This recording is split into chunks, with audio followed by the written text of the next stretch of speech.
Hi, everybody. I'm Jamie, and thank you for tuning in to our Thankful Thursday Soul to Sisterhood interview series. I have the pleasure of having my sister, soul sister, Kim, with us. Kim is featured in the Soul to Sisterhood book, and I tell you, I feel so grateful to have her in my life, and I cannot wait for her to share a lot of her wisdom and medicine that comes out not only in her story, but in her everyday living. So I'm going to turn it over to you. Thank you, Kim, for being here with us. Welcome. Thank you, Jamie, for including me. I'm so honored to be included in your book, and I'm so excited to see what unfolds. I can't wait to read it. I can't wait to share it with other people. I'm just really grateful for you. I'm grateful you're in my life. I'm grateful you are my soul sister. Oh, right back at you, lady. Thank Well, you. to give our readers kind of a different perspective on how this book is being birthed into being, this 2-year long process or journey, I should say, is I got together with each woman, each of the 38 goddesses in the 36 stories, and we did an interview. And the interview was anywhere from 40 minutes to an hour and 40 minutes. And then I took that interview and made a transcript, and then took the written word and turned it into a beginning and a middle and an ending, or a story with a beginning and a middle and an ending. And that's what's on the page of the Soul to Sisterhood book. Now that first draft has gone through many revisions and edits with each woman. So everything that's printed is exclusively agreed upon and signed off by them.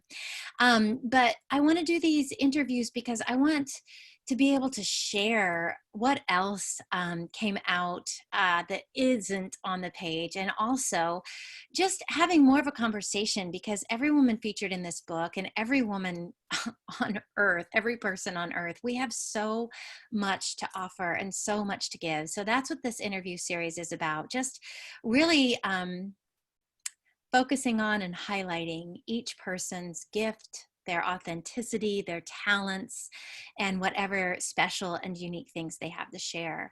And one of the most profound things that comes through in Kim's interview is Kim talking about her connection to her inner child, her wise and kind inner child. So, Kim, I'm going to turn it back over to you. And talking to this wise and kind inner child and connecting to her, tell our listeners what that's been like for you and what this process has been like for you. Well, I do think that honoring our inner child is really important, because I think that if many of us have had childhoods that weren't maybe storybook, beautiful, perfect ones maybe that we even wanted, but that we did have a lot of lessons through our childhood, that I think the things that we haven't healed from our childhood definitely show up and cause us to look a little deeper at what still is not healed in our inner child. And one of my teachers taught me early on about taking that inner child and putting her in our lap and loving her up and giving her maybe the love that she needs in the moment, or that she didn't get in the past that she needed. And also listening to her, because sometimes she needs to have a fit. Maybe she didn't get to have a fit when she was little. Maybe she was just told that you need to be good, and maybe you don't. Maybe you need to be naughty sometimes. I love that. I love that, being naughty and rascally. Yeah. And letting our inner child have a fit, and connecting to her. And I think realizing too that wide spectrum of emotions and feelings and experiences really is reflective of the divinity within, right? We have Absolutely. all of these beautiful reactions and responses for a very specific reason. And one other thing you talk about in your story that I really want to share is that you identify that you were taught at an early age to look outside of yourself for that divinity, for that divine source and wellspring of wisdom. Can you sort of talk about what that's been Mhm. like, how you identified that, and then what it's been like to sort of reclaim that for yourself? Wow. Yes, I think I was. I was not only taught to look outside myself, but that, that for sure the patriarchy was part of my upbringing. And yeah, once I did start realizing there was divinity within me, and I started hearing that voice get louder and louder, and that knowing become bigger and bigger, it became harder and harder to deny um, that I had the answers within me. And I didn't get a lot of validation for that, though, at first. I think I had to go on this journey of, in my case, it looked like I left my marriage of 30 years. I had to go and meet different people that had a different perspective. And I had to meet you. I had to I had to learn about the divine feminine. I did not know really what that was until I met you, until I sat in a circle with you. And I would say that that has the healing that happens when women gather in a circle. I believe that is part of us coming into our um, coming back to our divinity, to our knowing, to trusting it, to hearing other women say to us those things that we've been feeling all along, but we didn't get validation from the patriarchy about our feelings, about our knowing. I'm Yeah, grateful, grateful. thank you. I'm grateful for you. Yeah, Mhm. those gifts, those intuitive and psychic gifts that are our birthright as women, right? Mhm. Um, well, there's another thing that you mentioned in your story that has always really, it's been a good thing for me as I've worked and writing the book. It's a good centering spot for me. And you talk about stepping out of the illusion that we create for ourselves, the illusion that we create for others, and how Yeah. that sort of works both ways, the illusion we step into that others have created for us. And you kind of touched on it just then when saying, you had to make some huge life choices to turn into that inner divinity. And part of that process was stepping out of the illusion. Can you Right. talk a little bit more about that? Well, I created it, I believe, because I had and I think the biggest illusion for me was that if I could just be good enough, if I could just do a little bit more, if I could step up my game, if I could, and that, so by me managing um, situations that needed to unfold, but I didn't let them. I kept, hmm, I built the illusion. It's what I've come to know of that I had to eventually step out of. And it was really messy. It didn't look good, didn't feel good. It was not celebrated. Um, but I knew in my heart if I did not listen that I was going to leave this planet and I wanted to stay longer. And so I stepped out of the illusion and I started letting everything unfold the way it needed to without me trying to fix it. And so once again, it was messy and ugly and hurtful. And it definitely made me then question, oh, am I doing the right thing?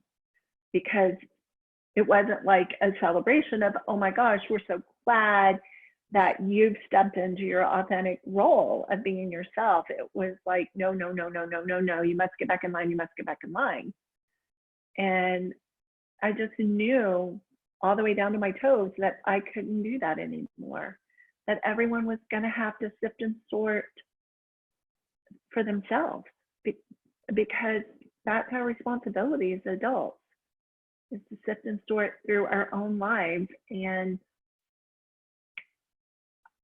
you know, I really take 100% responsibility for creating the illusion of my marriage, and of how um,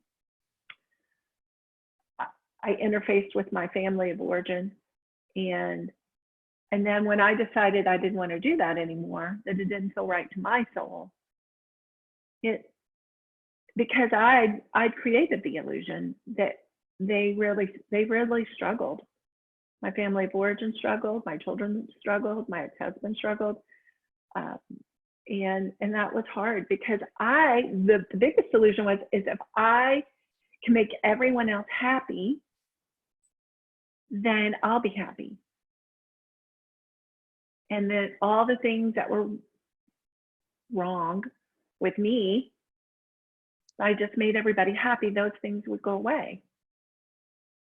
And that's not true. And once I saw it, and once I knew it, I couldn't unknow it. And I guess part of my illusion at first was that I thought they would be happy for me, that they could accept that this new role that I was stepping into of making myself happy, that they could be happy for. Because I told myself that if I make them happy, then they can make me happy. And that's not the way it works. Or it didn't work that way for me. Yeah. My happiness is really 100% my responsibility. And it's not based on what I do for anybody. But I somehow bought a ticket to the nice girl, the good girl show, if you just do more for everybody, they will love you and they'll support you and it'll feel good. And then I couldn't do that anymore. And so that's when the messy started. Yeah, when that illusion starts to crack, it's very painful, isn't it? It really is. And I certainly have points where I doubt, like, oh my gosh, did I do the right thing? Did I do the wrong thing? I believe I followed my heart, and I do my best to follow my heart every day going forward. I don't know. I still make mistakes. I'm still unfolding. I'm still evolving. I'm still doing the best I can to live my life from a place of authenticity. Yeah. Listening to your soul. Yeah. Oh gosh. Kim, thank you so much. You have said so many beautiful things here. I think the last thing I want to touch on is, in your story, I can't wait for people to read this part of I can't wait for people to read your whole story, but this particular part of your story about being introduced to drumming and where that's taken your life. So can you kind of tell us that story? I would say about 10 years ago, I went to a women's retreat, and one of the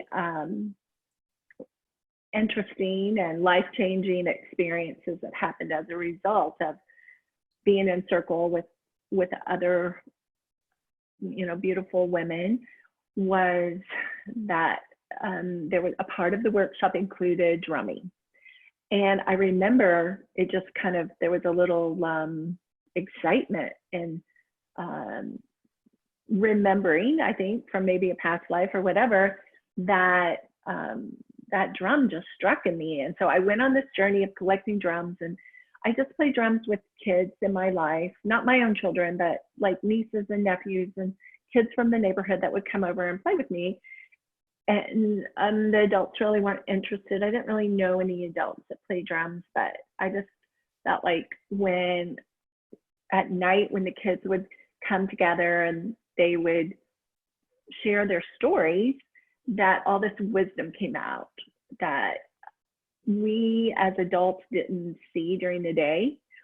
And I loved the way that the kids would, once they started playing the drum, then they would like share with each other, like their story. And I just remember times where they would say, I really appreciate today how when we were doing blah, blah, blah, you did blah, blah, blah. And I just thought it was so beautiful how the drum opened them up. And so that then turned into me taking the health rhythms training, and that's how I met Mother Love with Eric. And then, you know, when we were together, we started, well, he already had the business called Positive Repercussions, but we started working together.